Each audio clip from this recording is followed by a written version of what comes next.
mud was thick. The air smelled of gunpowder and fear. April 1917, Chemin des Dames, France. An officer screamed orders, a suicidal charge. No one moved. Then a rifle cracked. Not at the enemy, but at the man giving the orders. A soldier had made a choice, to save lives rather than obey. And in that moment, the French army fractured. How far would you go to protect men you barely knew? Would you risk treason to stop certain death? This is the story history almost forgot. The mutiny that shook the French army saved thousands and was buried by shame. By 1917, the Great War had already claimed millions of lives. France had been fighting since 1914. Entire generations decimated in mud and blood. The French High Command had grown desperate. General Robert Nivelle promised a breakthrough that would end the war in mere days. Soldiers believed him. They trusted their leaders, but the orders were a death sentence. Men were marched into machine gun fire. Entire regiments vaporized under artillery barrages. One soldier's diary, preserved yet anonymous, described it. We were not advancing, we were walking into graves. By spring, morale was broken. Exhaustion, hunger, frostbite, and fear had made obedience brittle. Whispers spread along the lines. We are being slaughtered for nothing. And yet the world outside knew nothing. The French press reported courage and progress. History would remember medals and victories. It would forget those who refused to die on command. April 16, 1917. The Nivelle Offensive began. 130,000 soldiers dead in 2 weeks. Men who had been promised a swift victory found themselves trapped in mud and wire under unrelenting fire. The soldiers' courage faltered, not against the Germans, but against their own officers.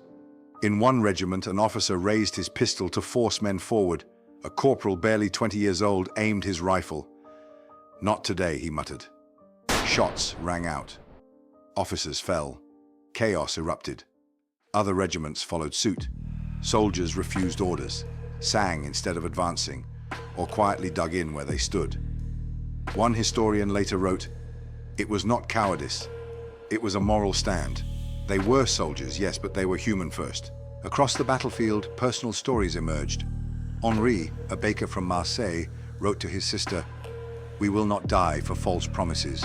I see my brothers freezing and bleeding in the mud. I cannot march them to slaughter."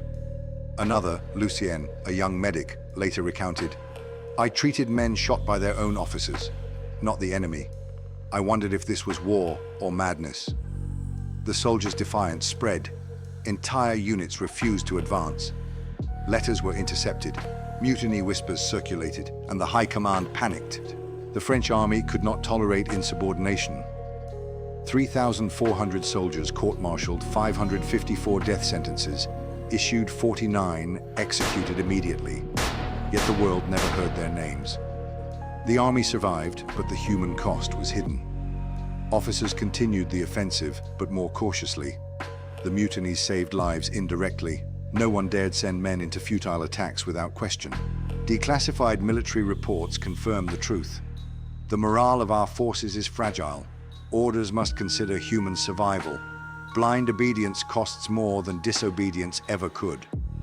The French army learned, painfully, that men would not follow suicidal commands blindly. The mutiny forced a recalibration of strategy, preventing countless additional deaths. It also left scars. Veterans returned home in silence, haunted by what they had been forced to do and what they refused to do. The rebellion reached a climax at Chemin des Dames. Soviet historians later noted, decades after World War I, that the mutinies influenced the French approach in World War II, teaching generals the cost of moral disobedience. Modern military analysts call it one of the first large-scale instances of ethical resistance in combat history. A survivor, writing in his memoirs decades later, said, "I aimed at my officer, yes, but I aimed at death itself and saved my comrades." Here lies the paradox. Treason saved lives. History would hide it, but the truth remains. Decisions born from conscience can outweigh even the strictest discipline. The mutinies faded from textbooks, but their impact lingered. Lives saved. Tens of thousands avoided suicidal assaults, military reforms. French High Command adopted more cautious, pragmatic strategies. Moral precedent. Soldiers across Europe recognized the power of ethical resistance. The Mutiny of 1917 also resonates today. When authority commands the impossible, courage sometimes means saying no. It reminds us, obedience is not valor. Compassion can be revolutionary. History remembers victories. It forgets resistance. It records medals. It silences acts of conscience. But those who chose to defy death, those who turned their guns inward to protect life, are the true heroes. So the next time a voice tells you to follow blindly, ask yourself, would I march toward death or toward humanity? In the mud and blood of Chemin des Dames, the smallest acts of conscience changed history, and their footsteps still echo. If stories like this move you, subscribe to the Time Navigator and journey with us into the forgotten corners of history. Turn on notifications so you never miss a story that challenges what you thought you knew.